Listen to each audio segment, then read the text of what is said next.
Hello, this video was created by Chris Hollenbach. I am a synthetic version of Chris Hollenbach. You might notice that the real Chris Hollenbach has intentionally made me have repetitive motion and an unnatural speech pattern. The real Chris Hollenbach wanted to make sure that the synthetic version of himself didn't come too close to the real thing, just a little safety step to keep the AI genie in the bottle. The topic of this video is to raise your awareness of robots as a potential threat to public safety in the future. Clearly, global robot production is heavily leaning on producing safe and reliable products. It's clear that AI-equipped robots will be heavily scrutinized, and as a result, they will most likely be incredibly safe. However, the area of most concern as a robot as a potential threat would be from a robot that is deliberately modified or altered to perform illegal or harmful behaviors. The first generation of humanoid robots will be priced to move them to the mainstream very quickly. Gen 1 humanoid robots are going to be far lower priced than anyone expected. More than any factor, price will be the primary reason the general public will gravitate toward taking the first step to owning a robot. With robot ownership comes the inevitable robot modification, customization, and personalization. This is what humans do with everything they have ever owned, and you damn well know it. Cars, boats, engines, dresses, shoes, computers, cell phones, guns. People cannot resist the need to alter their own property to meet the needs of their tasks, goals, and agendas. With this in mind, one cannot ignore the possibility that some modifications will be made to intentionally participate in protests, cause civil disturbance, riots, break laws, or cause harm to humans. The war in the Ukraine showed the world how consumer-grade aerial drones can be modified to be a very effective weapon delivery platform. In years to come, old, used, or secondhand robots might be hacked to become more than just a delivery platform for explosives, but rather an armed unit. As far-fetched as this might seem, we need to have a basic understanding of how best to disable or impair a robot if it were to become a threat. It is too early to tell how robots will be used in a threatening way, but we can be sure that it is just a matter of time until it does. We will explore the more technical and tactical side of this subject in other videos. We will see you then. Thank you for watching. Let's start to explore some of the potential futures we are heading towards in this new world of AI and robots. These videos will take a hard look at the potential bad side of human interactions with AI and robots. The first thing we must understand is the cost of these new systems. In July of 2025, the Chinese-based Unitree company brought a fully functional humanoid robot to the consumer market called the R1 for the price of $5,800. This price point immediately changed all pricing in the robot industry. This, along with the pricing of the new Tesla Optimus robots in the $10,000 to $15,000 price range. This will make the first generation of robots extremely affordable. Much like the Ford Model T changes the world, these first-generation robots will make robots common in general public. Make no mistake about it, we will be the first humans in history to know life with robots. I never thought that would happen in my lifetime, but it's here anyway. Back to the subject. If we are the first, then that means we have to consider how the general public will interact with them. Some people will see robots as a tool, and some will see them as a companion. The people who form emotional bonds with robots might insist that their robot is by their side at the store or at a restaurant. Some might use their robots as emotional support or disability support units. Some will use terms like robot adoption rather than ownership. Some will dress their robots in clothing or jewelry. Any of these ideas and many more will be part of this new world. People can hardly separate from their cell phones. Some get territorial about a favorite car or a perfectly sighted rifle. Like it or not, humans form relationships with machines, and you know it. The trouble is, all of the machines in our past never looked like us. They were never as smart or smarter than us. A car can't take up a seat at a table of a busy restaurant. A cell phone never used seat-to-seat in a movie theater. A person's favorite blender can't walk alongside of them in the grocery store. But these machines can. They can walk and talk and build memories with their owners. They will be trusted around family members and friends. These bonds will be challenging for people who don't feel the same about robots. There will be lots of new rules and regulations because of these machines. Encounters with police and fire personnel or emergency medical services during traffic incidents. Public assembly like concerts, plays, city council meetings, and political rallies. Public transportation, re-travel. Public parks, Will robots be allowed, or will they be robot-restricted zones? These questions seem outrageous to many in August of 2025, but in the months ahead, they will be more and more applicable to all of us. Elected officials, police, fire, and EMS leadership will have to guide our citizens the best we can. Even religious leaders will have to help put rules in place that keeps these machines in the right place in our society. I feel that it's important to learn about these things because in the very near future, these systems will be a part of our lives. Nothing can stop that now. These changes will be happening in weeks and months rather than years and decades. These systems are so much more capable and superior to humans in every way that we can no longer ignore our new station in the pecking order. Humans are no longer the dominant species on Earth.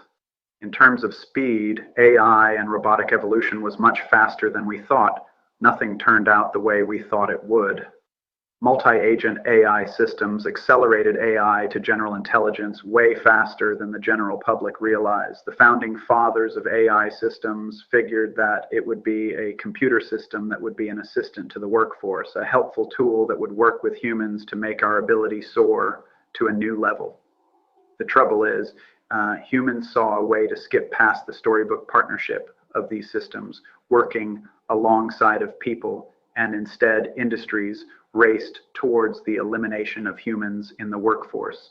These new systems are superior to humans in all measures: strength, intelligence, stamina, endurance, precision, accuracy. On top of that, whatever one system learns and masters is instantly passed on to every system in its collective hive intelligence. Once one AI knows how to do something, all AI systems know how to do it instantly. Make no mistake, this will change the world, and it will do so in a very short period of time. Keep the memory of the summer of 2025 in your mind. It will be the last some of you life without robots among us in general public. With all of these new systems coming, we have to start thinking about this new world and how we are going to live in it. What limitations and regulations will we need in place to make sure we keep life as normal as possible for as long as we can? The real Chris Hollenbach has been thinking about all of these things for a while now, and he put together a few videos like this one to help you explore some of these issues before they blindsided us. Stay tuned for more, and thanks for watching. In this video, we will talk about the physical and sensory aspects of humanoid robots and how to defeat them in a tactical situation. Robots come in different shapes and sizes: bipedal, two-legged bots, quadrupedal, four-legged bots, and wheeled bots, aka rollers. There are other variations of them, but for now, let's focus on the humanoid type as they will be the most common.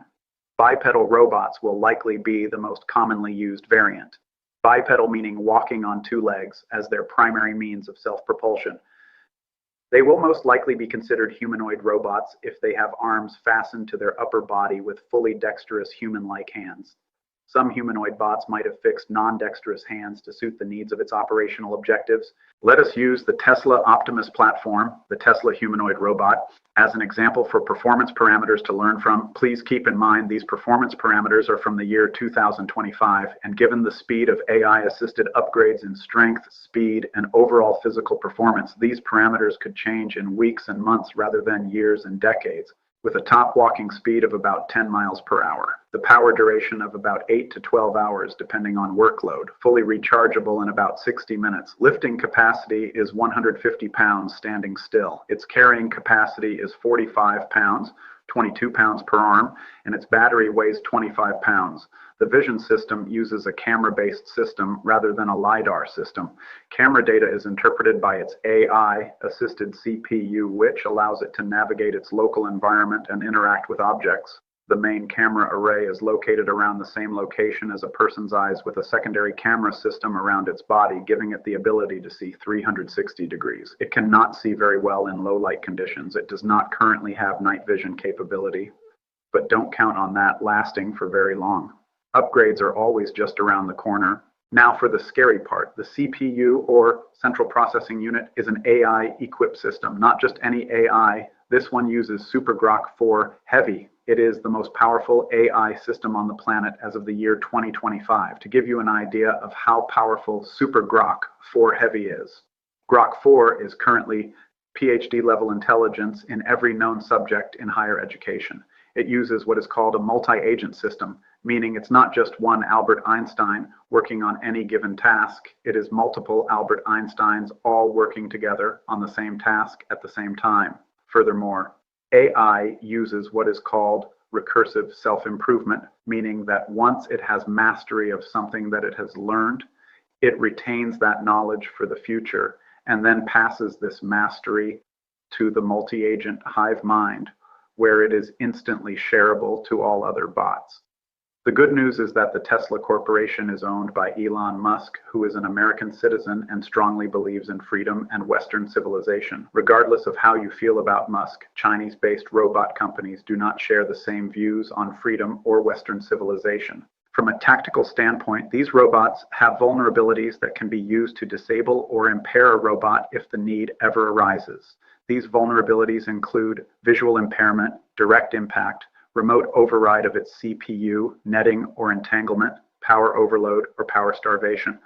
To minimize collateral damage, visual impairment might be a very effective means of disabling a robot without causing massive damage. This can be achieved by using smoke screens or deploying paintballs with high viscosity liquid directed at its visual sensory array. Any targeting or navigational function would be eliminated and allow for a more up-close and permanent way to disable the unit. The last point that needs to be made on this subject is that we start to come to grips with the possibility that the best solution to deal with a bot in a tactical situation might be the use of a robot to address the problem. In the very near future, humans will no longer be capable of matching the physical speed, accuracy, or durability of a robot, and when that happens, we must consider the possibility of using a bot to handle a situation that humans can no longer deal with without significant losses. Thank you for watching.